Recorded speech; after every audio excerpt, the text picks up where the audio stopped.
Hi, my name is Sam Butler. I'm a member here at Carlisle United Methodist Church, and I'm going to talk to you today about being a mandated reporter and making reports to Childline about suspected abuse and neglect. You might be asking yourself, why am I going to do this? Because I currently work for Childline as a phone operator, and I have spent the past 7 years before that working for Cumberland County Children and Youth Services. So let me just start off by saying, first and foremost, you are considered a mandated reporter under the 2014 Child Protective Services Law. So this particular video, we're going to go into a little bit more detail about what it's like to make a report of suspected abuse or neglect and how that process goes. Previously, when you first started your process with your clearances, you already watched 3 videos. One was on about our church, another one was on the law and how that impacts you, and then possibly another one on being a mandated reporter. So this one will go into a little bit more detail about some of those things that might impact you as you might make a report or as you work with children here at Carlisle United Methodist Church. And seeing as you are either a volunteer, you might be working for the church, or you might even be just a staff person here at the church, you are considered a mandated reporter under the Child Protective Services Law. And as such, you are legally obligated to report any situation involving prospective child abuse and neglect. In 2014, after the wake of the Jerry Sandusky scandal, Pennsylvania decided that it was time to revamp its laws regarding child abuse and neglect. And so out of those conversations and the research that went into that came the 2014 Child Protective Services Law, or as we in the business like to call it, the CPSL for short. The CPSL was really designed to do a couple different things, all of which focuses on ensuring the safety and well-being of children here in Pennsylvania. First and foremost, the law establishes that there have to be children and youth services agencies in each of Pennsylvania's 67 counties to investigate as quickly and as efficiently as possible any kind of claim regarding child abuse or neglect. The second thing was that it was supposed to provide each of those counties with the opportunity to provide what they consider protective services or supports. It's supposed to focus those children and youth agencies on ensuring the safety of children, but while maintaining their families. So that means even though something might have happened in a home, research shows that it is important to maintain families in their own environment and have children be raised by people that care about them. It's also to provide an alternative permanent family for children if their own natural families are unable to maintain their safety.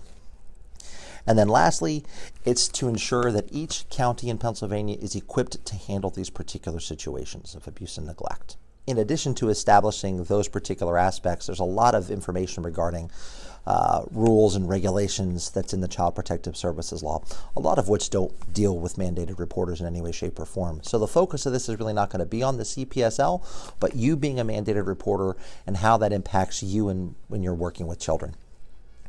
Through Carlisle United Methodist Church, you are a mandated reporter because you work with or volunteer with children in any way, shape, or form. And so that qualifies you as a mandated reporter. And as such, if you hear or see any kind of concerning situation involving possible abuse or neglect of a child, and child, we mean anyone under the age of 18, you need to report it legally. And so in order to do that, there are 2 ways. The first way, and probably the easiest way, is going to be a call to Childline, where a phone operator like myself is going to take your call, ask you a whole bunch of questions just to get a report generated. The second way, which if Carlisle United Methodist Church has access to, is submitting a report online through a portal. And there's no one to guide you through. You fill out the form, you submit it online, and that's the same thing as calling the hotline. If you do call the hotline as a mandated reporter, you are legally required to fill out what we call a CY47, or Report of Suspected Abuse. And I like to tell people that that's really just the report you gave to the hotline worker, but in your own words. Sometimes professionals in other fields have different jargon that they use to explain certain things, or there's a certain sound that you heard or something that you feel is important to communicate that me as a phone operator might not completely understand. And so filling out that paper report is going to allow you the opportunity to make sure that you have communicated your thoughts, your feelings, and what you saw as accurately as possible. A second big thing about that report is that it gives you documentation that you actually filed a report. Because when you call the hotline, the only thing you're going to get from us is going to be the name of the person that took your call and their operator number, which is 3 digits. That's typically all we give everybody. But sometimes people need other forms of documentation, and that CY47 is going to do that for you. If you submit a report using the online system, there is no need to fill out a separate form because you are the one entering into the information. Additionally, you will also receive a confirmation email and possibly even a follow-up email depending upon the information that you have provided us. Let me give you some examples of situations you might come across working here at Carlisle United Methodist Church that are considered reportable situations. If you see a child, again, anyone from birth to age 18, with a black eye, and they happen to tell you that mom or dad or some family member hit them, you are legally obligated to call Childline about that. If a 7th grader tells you about their next door neighbor being raped by their mother's boyfriend, you report it. If you're told by a mother that her 6-year-old was spanked so hard by a 16-year-old that was babysitting her, you report it too. In each of those 3 examples that I just gave you, you're going to be able to get some good information from the people that are involved in the situation and information that's needed when you call Childline. First and foremost, in order to make any report of suspected abuse or neglect, we have to have an identifiable child. Again, child is anybody from birth to age 18. And identifiable means that we need to know how to be able to make sure that we have the right child and figure out a way that children and youth can go out to the home where the child lives.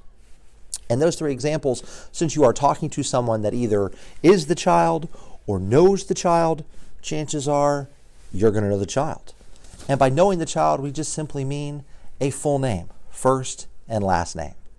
And as long as they are, again, considered a child, birth to age 18, we're good to go with at least making a report there. The other key component about making a report to Childline is understanding fully that you're going to be asked a lot of different questions, and it is okay if you don't know the answers to those questions.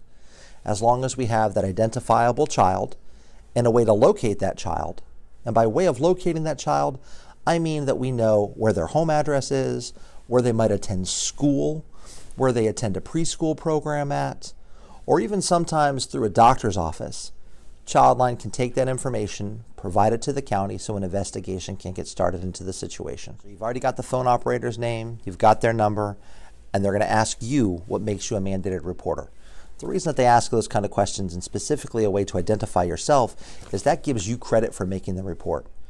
If you were ever to be audited about a situation, meaning that somebody somehow found out that you knew about an abusive situation and you didn't report it, that could present some legal problems.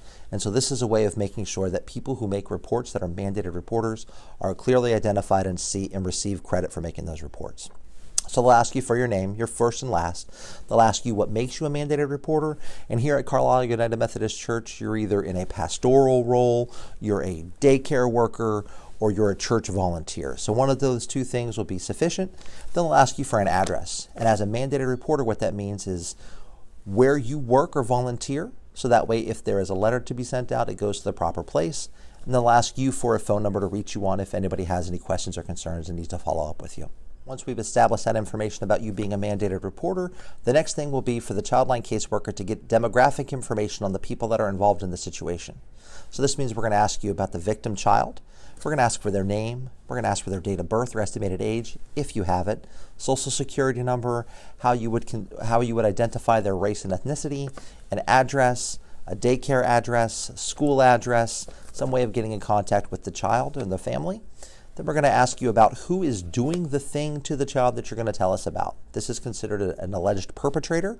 We're going to ask you that same information. And again, if you have it, wonderful. If you don't have it, that's okay too. We're going to ask you for parent or guardian information or anybody else that might be involved in the household. If there are 2 mandated reporters who observe a situation, you can both make one report as long as you guys are together, and we'll ask you about that information as well. It's important for us to get this demographic information first because as a phone operator, this really helps me to understand who the players in the situation are. So if I know that there's siblings in the household or if that mom is a teacher or something like that, it just helps make things a little bit easier for me to follow when you start talking about this person doing this or that person doing that or who this person might be, as opposed to you just jumping right into what your concerns are. So once we've established the demographic information, once we've established who the players are, then the operator will switch over into what your concerns are that you're calling about. And this can be virtually anything. And this is your time to shine and make that report, and just let us know what it is that you're worried about. So maybe you saw something, maybe a child is dirty, maybe you're worried because a kid wasn't in a car seat. Doesn't matter. This is your time to tell us what your concerns are. And it doesn't just have to be about something you have observed that day. So if you're worried about a kid coming in and not having a lot of snacks, or seeming underfed, or always dirty, and something just tipped you to make you give us a phone call, then that's okay. Share with us as much information as you can about the situation and about what you're concerned about. As you're talking about the situation, the information you want to share, you're going to be asked some questions. And that just is simply to clarify different things. It's important for us as phone operators to make sure we document the information as accurately as possible. And it's important for us to flesh out as much information as we can during our phone call to help us better determine how we process that report out. So if you're asked a lot of questions about particular situations, it's just simply for us to make sure we're doing what we're supposed to do. If you know the answers, great. If you don't know the answers, that's okay. And if you didn't think to ask that question, it's not your job to ask that question. You're simply working with or volunteering with children. It's us who's supposed to kind of figure everything else out from there. So once you've shared your concerns about the situation, then we're going to ask you a set of standardized questions that basically just help us to get as much information about the family or individuals that are involved as specifically as possible. So first, we're going to start off with information about the kids. We're going to ask things like, does the child have any special needs? Are there any behavioral problems? Is there anything particular that would help children and youth understand how to better interact or make situations with this child a little bit more easier to deal with? Then we're going to switch over to the parents or guardians and ask some of those same questions. We might ask things about, do they have a criminal history? Is there any kind of substance abuse? Is there any history of domestic violence? Then we're going to switch over to things about the children's basic needs. Sometimes concerns about their basic needs you've already addressed, but we have to ask that every single time. Sometimes you might not think about something when you're telling us about your concerns, but when we ask about, do you think the child is fed? Do you think they're clean? Do you think their clothing is appropriate for the weather? Sometimes that sparks some additional stuff. Then we're going to ask you about discipline used in the home, good or bad. We just want to know how the parents discipline their children. Then we're going to ask you if there's any other information that you want to share. That might be something like, is the primary language for the family English? Do you know if the family has a history with children and youth? Have you as a mandated reporter or anybody else made reports on the family in the past? If there's anything with regards to custody of the child and who has what, and if it's 50-50 or anything like that. And again, when we get into all of these particular questions, if you don't know it, it's okay. You don't have to know it. We're not expecting you to know all the ins and outs of these people, but you are the people who are working with these families and these kids, and so you probably know a little bit more information about them than you really think. We're going to wrap up this section by asking about if there's any weapons or aggressive animals in the home, and then 3 final questions. Number 1, do you think that the child needs any kind of immediate attention or interventions? We're talking about from like medical personnel or law enforcement. So is the situation that bad, medically or legally, that someone needs to intervene immediately? Do you think that the child is fearful in any way, shape, or form? Fearful of the person doing this to them, fearful of their parents in general, just being generally scared, anything like that? And finally, we're going to ask if you think that the child that you're calling about is going to be in any kind of danger because you're making this report. All of that information helps children and youth to determine how quickly they need to respond in certain situations. So once we've asked all of those questions, you should be asked if there's anything else you want to share as a mandated reporter or anything else you think is important to note. And if there is, great. If there's not, we're going to wrap up that phone call. The worker should tell you that it should take about 5 to 10 minutes for them to process the report. During that time, we're going to determine if the information you've shared with us meets criteria under the Child Protective Services Law, that law that we talked about earlier, as suspected abuse or neglect. No matter what, every single call to Childline leads to a report generated that is submitted to someone for investigation. So it doesn't matter if it meets criteria under the Child Protective Services Law for suspected abuse, or if it does, we're going to generate a report for it no matter what. When we submit the reports, they're going to be submitted out as a Child Protective Services report, a General Protective Services report, or a report that goes to law enforcement. A report that goes to law enforcement is just simply an incident where a child is the victim of a crime. General Protective Services reports are virtually anything that doesn't meet criteria under the Child Protective Services law, and child abuse reports are only reports that meet criteria under the Child Protective Services law, suspected abuse or neglect. So most of the stuff that you might come in contact with here at CUMC is probably going to be of the general protective services nature, unless you see marks or bruises on the child or something along those lines. And it's okay. Children and youth will be made aware of any concern that you have within about 5 to 2 minutes of hanging up that phone call. Hey, Sam. Well, thanks so much for taking some time to share with us about how we mandate a report and what that means for those folks here at the church who are either staff or volunteers with kids and with the youth of our church and of our community. We're going to spend a few moments now just asking some questions that you've shared ahead of time, that you have encountered, or some that people here at the church might encounter as they're making reports. The first one, if I'm a mandated reporter and I'm going to make a report, but I'm calling about my neighbor, friend, family member, someone I know, do I really have to give my name? So again, that's going to depend on your situation. If you are learning about something through your employment or volunteer, then you are 100% a mandated reporter and legally obligated to report that. And again, like I said earlier, that means that you need to have that record.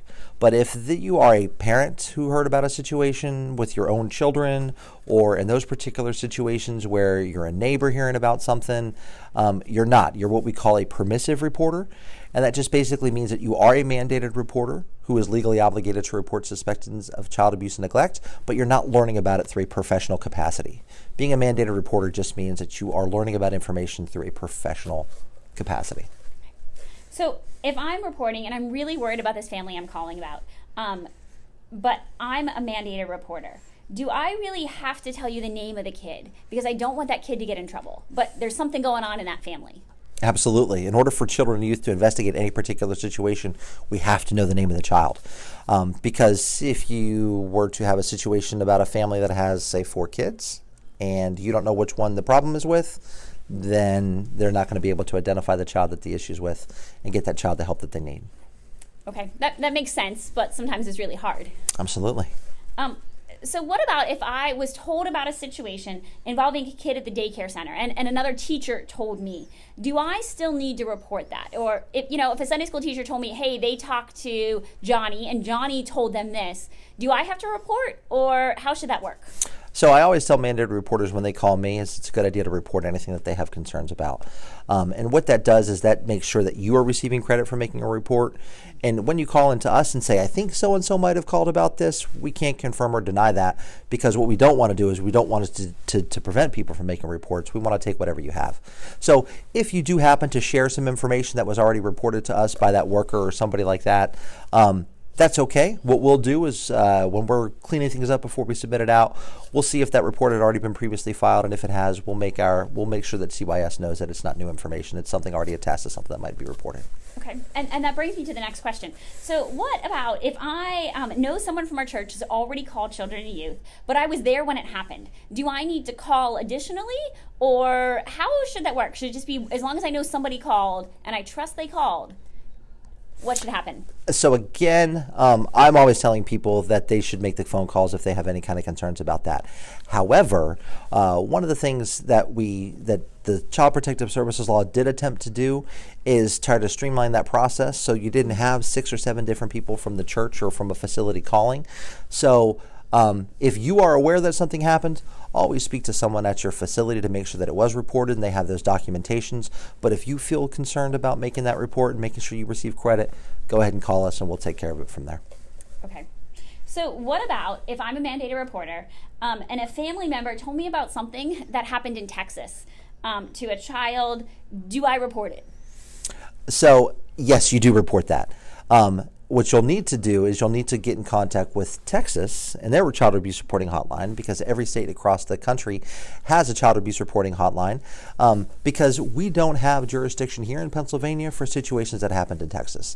We can't investigate it or anything along those lines.